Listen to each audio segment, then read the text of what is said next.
Disclaimer, ये video सिर्फ education and information purpose के लिए बनाई जा रही है। इसमें यूज़ का सॉफ्टवेयर एप्लीकेशन और ट्रेडमार्क उसकी रिस्पेक्टिव कंपनी के हैं। हम किसी भी तरीके का ओनरशिप क्लेम नहीं करते। अगर आप हमारी वीडियो देख के कोई भी एक्शन ले रहे हो तो मेक श्योर कि आप उसका फुल बैकअप ले लो। अगर कोई भी लॉस होता है तो उसमें चैनल या क्रिएटर की कोई रिस्पॉन्सिबिलिटी नहीं है। इसमें यूज़ कई सम इमेज, सम वीडियोस और कंटेंट एआई जनरेटेड है, तो इसे अपनी तरफ से भी एक बार वेरीफाई कर लें। सो डिप्लोमेंट आईडी जो है वो स्ट्रिक्टली नॉट स्ट्रिक्टली का फॉर सिंगल स्टैंडर्ड इंस्टॉलेशन। अगर हमें सिर्फ सिंगल एक डिप्लोमेट पिंग डायरेक्टरी सर्विस चाहिए तो हमें इसकी ज़रूरत नहीं होती, but it become important in cluster replicated environment. तो आगे अगर हमें एक रिप्लिकेशन करना है या क्लस्टर एनवायरमेंट बनाना है तो उसके लिए हमें चाहिए। तो क्या करता है ये आईडी, ये आइडेंटिफिकेशन करता है, it unique identify deployment across servers. तो सब सर्वर्स माल टू मल्टीपल सर्वर्स पे हमने मल्टीपल डायरेक्टरी सर्विसेज बनाई हैं। तो कौन सी डायरेक्टरी सर्विस हमारे डायरेक्टरी सर्विस के लिए रिप्लिकेशन करती है, तो वो ये डिप्लॉयमेंट आईडी डिसाइड करती है। When you set up multiple Ping directory service instance for replication, the deployment ID ensure they belong to the same logical deployment. उसके बाद कंसिस्टेंसी रखता है, it help avoid conflict when synchronising data across nodes. Management tool, Ping admin tool and monitoring feature use the deployment ID to group the servers. उसके बाद हमें कब चाहिए होता है, जैसे हमने बताया सिंगल, अगर हमें सर्वर चाहिए जैसे टेस्ट या लैब के लिए हम बना रहे हैं और हमें सिंगल सर्वर ही चाहिए तो हमें डिप्लॉयमेंट आईडी की जरूरत नहीं है। पर अगर हम मल्टीपल सर्वर बना रहे हैं, प्रोडक्शन हिट बना रहे हैं, तो हमें डिप्लॉयमेंट आईडी चाहिए during the setup ID, otherwise application and custom management में नॉट वर्क करेक्टली, तो हमारे एप्लीकेशन फेल होने के चांस है। तो इस वीडियो में हम देखेंगे कैसे हम अपना डिप्लॉयमेंट आईडी क्रिएट करते हैं। तो हम पहले अपनी डायरेक्टरी सर्विसेज में गए। अब यहाँ पे देखो, यहाँ पे हमें दो फोल्डर मिलेंगे, एक है बिन फोल्डर। अगर आप लाइनेक्स पे काम करने हो तो ये वाली जो कमांड है आप यूज़ करोगे। अगर आप विंडो सर्वर पे काम कर रहे हो तो बैट के अंदर जो कमांड्स है वो यूज़ करेंगे। तो डिप्लॉयमेंट आईडी क्रिएट करने के लिए हमें ये वाली कमांड का यूज़ करना है। तो सबसे पहले हम क्या करेंगे, इस वाले पाथ को अपने एनवायरमेंट वेरिएबल पे मैं सेव कर लेता हूँ। तो मैंने अपना एनवायरमेंट वेरिएबल खोला, एनवायरमेंट वेरिएबल, यहाँ जो पाथ है इसके अंदर हम एडिट करेंगे। ध्यान रखो हमेशा एडिट करते हैं हम पाथ को, ताकि हमारा जो न्यू पाथ है उसको हम पेस्ट कर सके। तो मैंने यहाँ पे इसको पेस्ट कर दिया। मैं बता रहा हूँ यहाँ पे एक फाइल रखी है मैंने जिसमें नई कमांड्स रखी हैं, तो ओके किया मैंने, यहाँ ओके कर दिया। अब क्या करूँगा, मैं यहाँ पे जाऊँगा, यहाँ पे ओपन टर्मिनल किया मैंने। अब जो मेरी कमांड है क्या है, ये है DSC की मैनेजर डॉट पैट की डिप्लॉयमेंट आईडी पासवर्ड, और पासवर्ड मैंने रख दिया। तो अब हम कमांड में गए। अब देखो यहाँ पे मेरी डॉट DS की मैनेजर डॉट बैट फाइल जो मैंने रखी है, उसके बाद की डिप्लॉयमेंट आईडी पासवर्ड और डी टेस्ट तो कॉपी किया हमने, यहाँ पेस्ट किया। अब हम देखते हैं, इसको रन करते हैं। तो अब क्या है, password must have minimum length of 8 character. अब ये कह रहा है हमारा पासवर्ड जो है छोटा है, थोड़ा और बढ़ा देते हैं इसको, टेस्ट 123। ठीक, 123 कर देते हैं।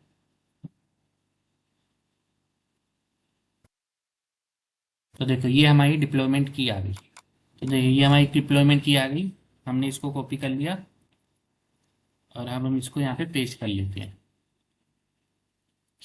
तो अब हम तब भी डिप्लॉयमेंट की का यूज़ करेंगे। तो ये है हमारी डिप्लॉयमेंट की। डिप्लॉयमेंट आईडी क्रिएट करने के बाद हमने उसको क्या किया, अपने एनवायरनमेंट वेरिएबल में सेट कर दिया। जैसे हम दिखाते हैं एनवायरनमेंट वेरिएबल, देखो ये हमारी डिप्लॉयमेंट आईडी, ये हमारी सेट हो गई एनवायरनमेंट आईडी।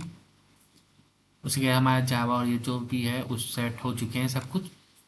तो अब इस वीडियो में हम क्या करेंगे, हम सबसे पहले अपना एक डायरेक्टरी स्ट्रक्चर बनाएंगे। और किसके लिए बनाएंगे, हम अपने प्रोफाइल, कौन सी प्रोफाइल के लिए बना रहे हैं, हम टेम्पलेट यूज़ करेंगे।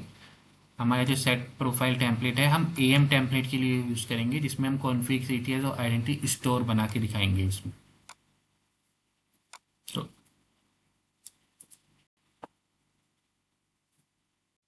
तो AM बेस्ड डायरेक्टरी सर्विस बनाने के लिए हमें क्या चाहिए, हमें ये कमांड चाहिए। देखो ये है कमांड, उसको सबसे पहले मैं जूम वर्ल्ड रैप करता हूँ ताकि हमें अच्छे से दिख सके।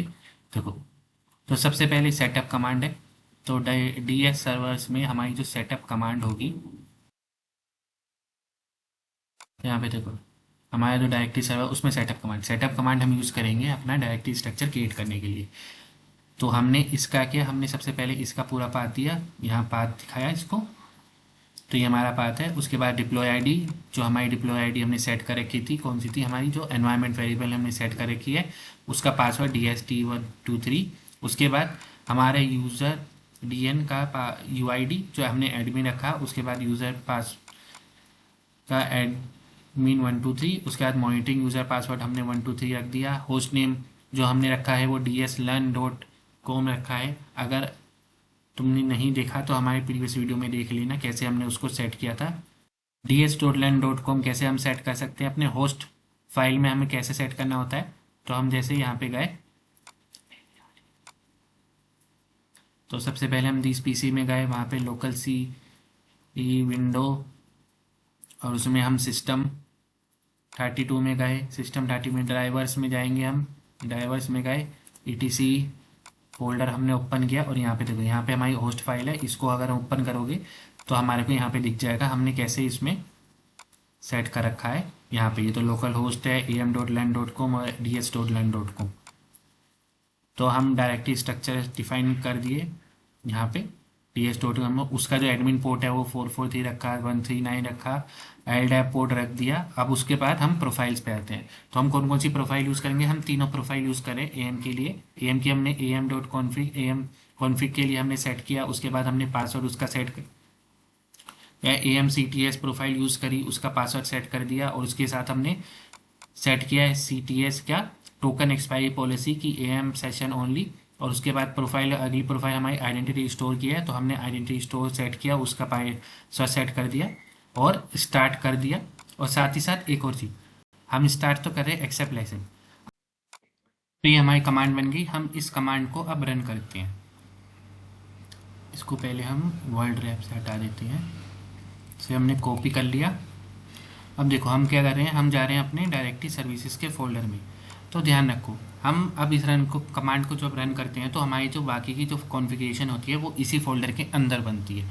तो अगर हमें सेम कॉन्फ़िगरेशन दोबारा से बनानी हो तो हमें क्या करना होगा, हमें फिर से एक फ़ाइल को एक्सट्रैक्ट करना होगा, हमारे को डायरेक्टरी सर्विसेज की फ़ाइल को एक्सट्रैक्ट करना होगा यहाँ से, और फिर से हमें एक इंस्टेंस नया बनाएंगे, उसको रीनेम करके कुछ और नाम, DS की जगह कुछ और नाम दे देंगे, तो उस तरीके से हमारा बन जाएगा। तो अब यहाँ पे हम गए, यहाँ पे हमने ओपन किया एक टर्मिनल, कमांड डाली हमने और रन कर देंगे। पूछ रहा है यस, यस, देखो ये लाइसेंस हो गया। अब साथ ही साथ यहाँ पे देखो, यहाँ पे फाइलें बननी शुरू होंगी, वैलिडेशन पैरामीटर, देखो ये सब फाइलें बनाने शुरू कर दी उसने।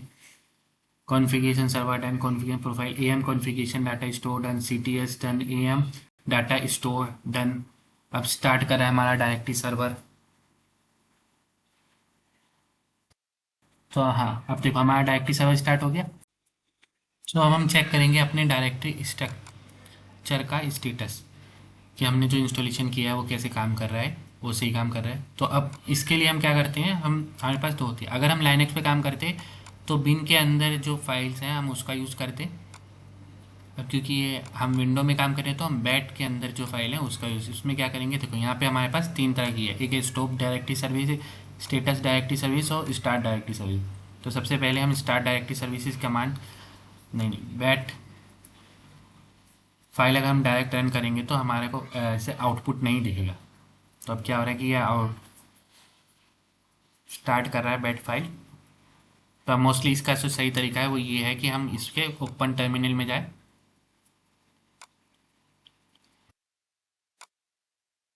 इसने स्टार्ट कर दिया वैसे बैट फाइल ने। तो अगर हम स्टेटस देखते हैं अब हमारे स्टेटस, तो हमें ऑफलाइन मोड में जाना है। तो यहाँ पे देखो स्टेटस वाली फाइल को हम स्क्रॉल कर रहे हैं, तो अब देखो ये हमें बता रहा है कि हमारा जो ऑफलाइन मोड में क्या क्या है। तो हमारी जो पोर्ट है वो LDAP पोर्ट ये दो है। अगर मैं देखूँ अपनी नोटपैड को,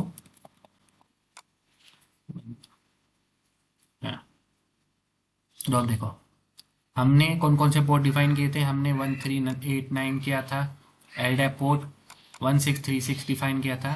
तो अब क्या है, हम स्टेटस में चेक करेंगे कि हमारा 1389 1636, तो इस तरीके से हमारे पोर्ट डिफाइन हो कर दिए। हम चाहे तो इसको चेंज भी कर सकते थे अपने इनिशियल कॉन्फ़िगरेशन के टाइम पे। तो हमेशा ध्यान रखो कि इनिशियल कॉन्फ़िगरेशन के टाइम पे क्या चेंज करते हो। उसके बाद देखो यहाँ पे 2 रूट यूज़र बना दिए उसने, जो हमने यहाँ पे सेट किया था मॉनिटर यूज़र पासवर्ड और एडमिन यूज़र पासवर्ड। तो अगर मुझे एक्सेस करना है मॉनिटर और एडमिन को, तो हम रूट यूज़र और मॉनिटर यूज़र, ये देखो ये 2 यूज़र बना दिए। उसके बाद ये DB है डाटाबेसेस, तो एक है टोकन आइडेंटिफायर्स और AM कॉन्फ़िगरेशन, जो हमने अपनी कॉन्फ़िगरेशन के टाइम पे सेट प्रोफाइल करके बनाए थे। अब क्योंकि हमने सेट प्रोफाइल का यूज़ किया था, तो हमारा जो डायरेक्टरी स्ट्रक्चर है उसने अपने आप ही सारी की सारी कॉन्फ़िगरेशन हमारे लिए कर दी है। तो अब क्या है कि हम नॉर्मल डाटाबेस, अगर मेरे पास LDAP क्लाइंट है तो हम उसके थ्रू इसको एक्सेस कर सकते हैं। तो ये क्या दिखा रहा है कि हमारा सब कुछ सही कॉन्फ़िगरेशन हो गया है। अगर आपको ये वीडियो अच्छी लगी तो मेरे चैनल को लर्न विद एग्जामिनर को लाइक करें, शेयर करें, सब्सक्राइब करें। Thank you.